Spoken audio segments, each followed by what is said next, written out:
Good evening everyone.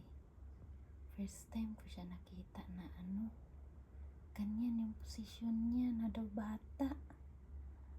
Hala. First time ko siya nakita natulog na ganyan. Hindi ko kasi siya nilagay sa kaya hindi ko pa nalinisan yung kung saan siya nakalagay kay maliit man yun. Sa basket ko siya nilagay. Nagsalampak lagi siya.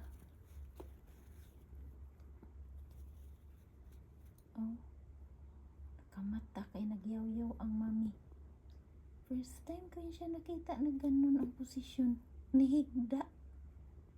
Halaka. Nabata naman yun ni. Di naman ni bird. Kaya mag-sleep na siya. Itago naman na niya iyang ulo sa iyang pakpak. First time yun nagsalampak siya tapos kulang na lang mag-ugnan.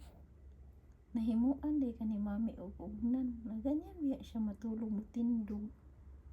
Ganyan na kay gisalampak mong dito niya iyang ulo. Katulgon o niya. Video pa man ko. Kamata. Ganyan siya matulog. Tanaw na to na masalampak pa ni siya. Kuan. Daghan ko yung first time nakita niya karon. Ganyan siya guys. Yung mga itim-itim yung mga yan ang balahibo niya